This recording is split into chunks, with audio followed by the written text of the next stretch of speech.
Damas y caballeros, bienvenidos a un nuevo vídeo. Hoy analizaremos el tercer argumento de los argumentos que estamos viendo a favor de la existencia de Dios, donde estamos demostrando o estamos exponiendo todas las evidencias que tenemos que indican que realmente Dios existe, y más específicamente el Dios de la Biblia. Ya hemos analizado los primeros dos argumentos, el cosmológico y el teleológico, que si no los han visto, les animo a que vayan a verlos. Aquí abajo tendrán los enlaces para poderlos ver. El argumento de hoy es el argumento antropológico y nos basaremos en dos puntos principales. El primero es la conciencia.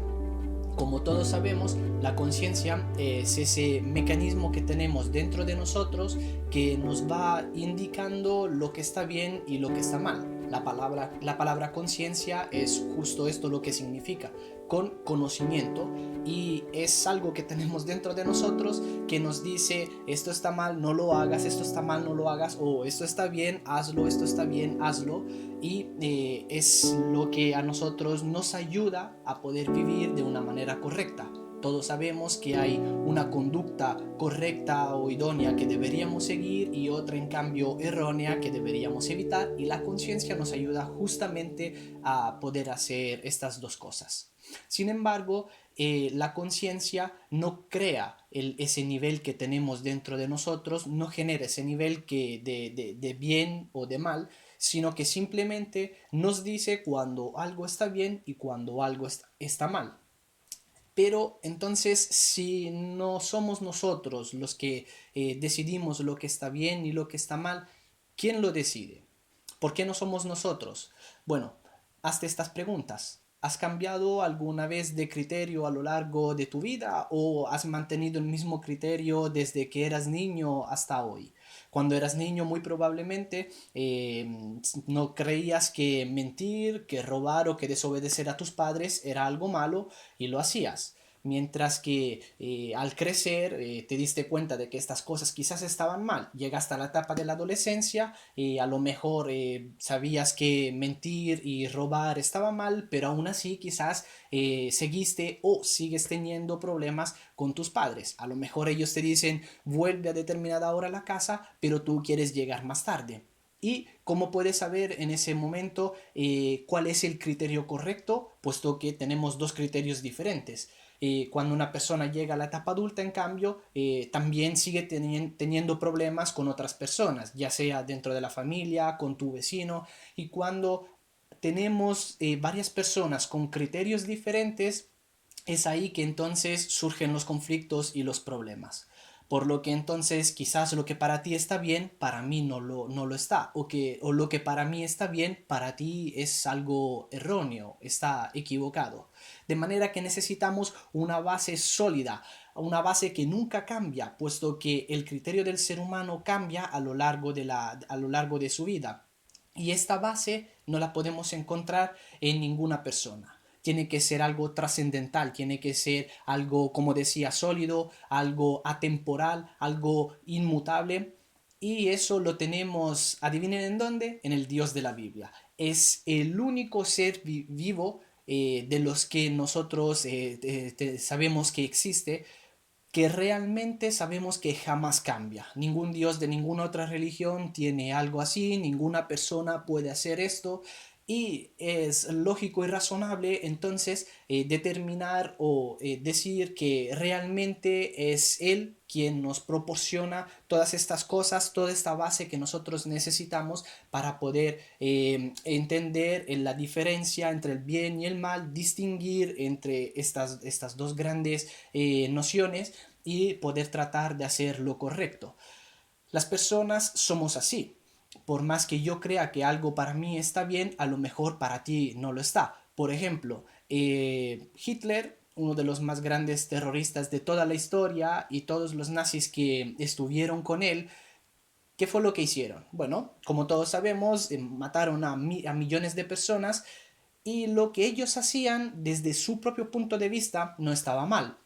Tenemos muchos videodocumentales que nos muestran a él o a otros de sus generales pasando tiempo con sus familias, con sus hijos, con sus esposas, entre amigos, comiendo carne asada, etcétera, etcétera. Y ¿qué es lo que hacen? Cómo se la pasaban? Se la pasaban muy bien, realmente parecían buenas personas y sin embargo consideraron que matar a millones de personas no estaba mal. Y muchos de los de las SS que todavía están vivos hoy en día siguen creyendo lo mismo. No piensan que se equivocaron, sino que siguen pensando que estaban haciendo algo bueno.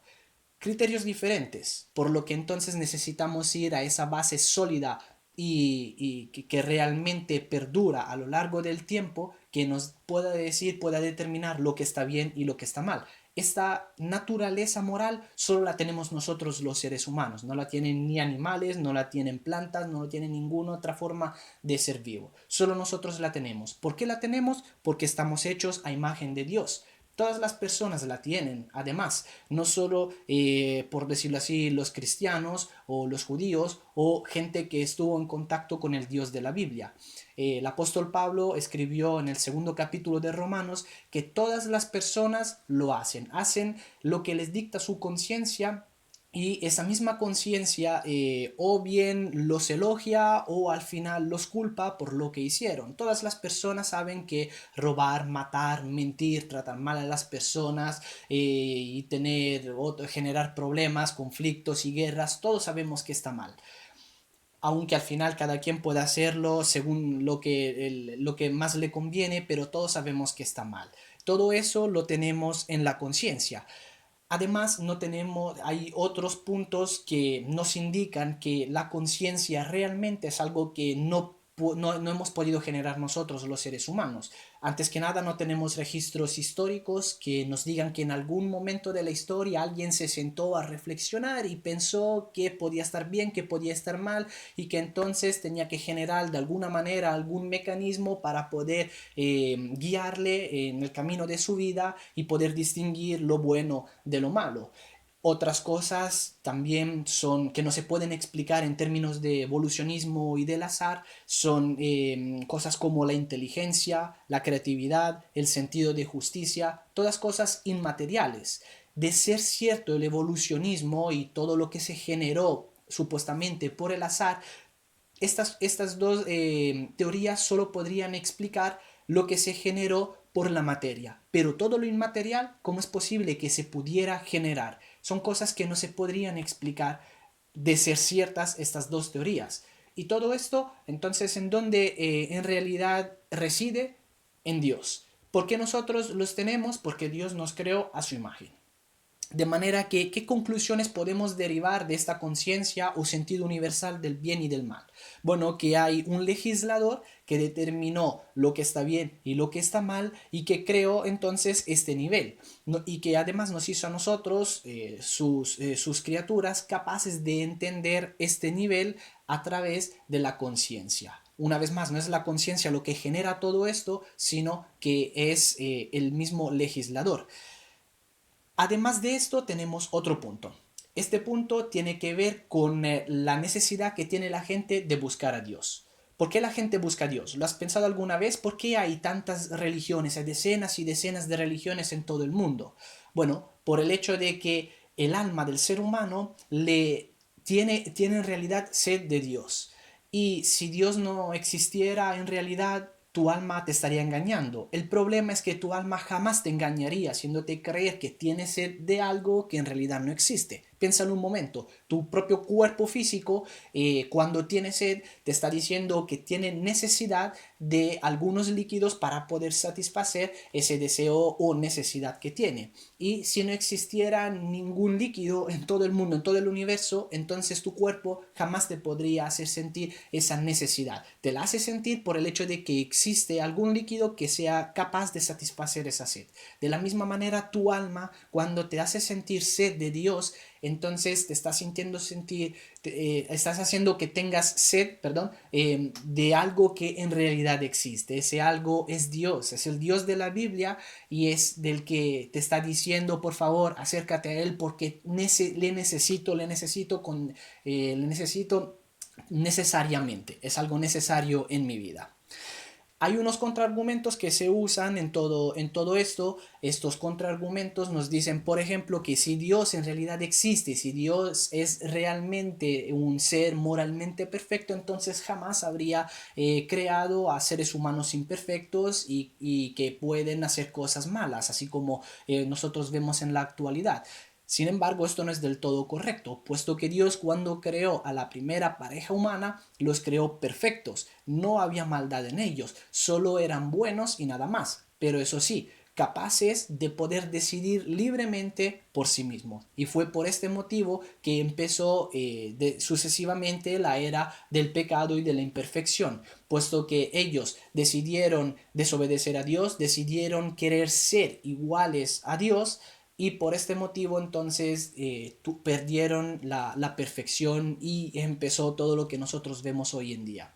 El segundo contraargumento que se usa aquí a este argumento del antropológico dice que si Dios es realmente omnipotente y omnisciente, entonces el hecho de que Él ya conozca el futuro quiere decir que nosotros en realidad no tenemos libertad de decisión o libre albedrío, puesto que estamos obligados a corroborar lo que Dios ya ha determinado. Y aquí también este contraargumento tiene una falla, puesto que en realidad el hecho de que Dios conozca nuestro futuro no quiere decir que nosotros estemos obligados a corroborarlos, puesto que es cierto que Dios conoce todas las cosas, pero eso no quiere decir que las determine también. El hecho de que Dios conozca lo que tú vayas a hacer en 5 minutos, en una hora o en 10 años, no quiere decir que también te obligue a hacerlo o que Él decida hacer esas cosas por ti. Tú sigues teniendo libertad de decisión. Simplemente Dios ya sabe lo que tú harás en el futuro.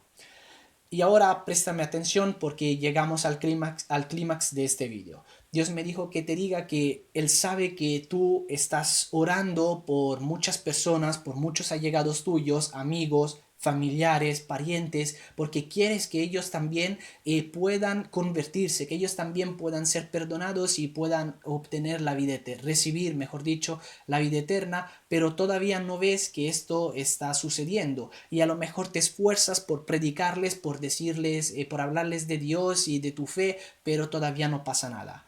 Dios me dijo que te diga que en el momento en el que tú empieces a llevar frutos duraderos, que son los que Jesús nos mandó a hacer, así como leemos en Juan 15, Jesús nos dijo que llevemos frutos duraderos. ¿Cuáles son esos frutos? Amar a tu prójimo como a ti mismo. Si tú haces esto, entonces ahí también tenemos una promesa, que Dios, el Padre, va a darte lo que tú le estás pidiendo. Ya sabe lo que le estás pidiendo, pero en el momento en el que empieces a hacer estas cosas, en el momento en el que empieces a amar de forma duradera, perdurable, a tu prójimo, sin importar quién es, sin importar lo que te haya podido hacer, en ese momento entonces tus oraciones se van a poder realizar. Así que haz esto, ponlo en práctica y te doy mi palabra de que Dios lo va a hacer. Muy bien, nos veremos la próxima semana, seguiremos con más evidencias. Que Dios te bendiga.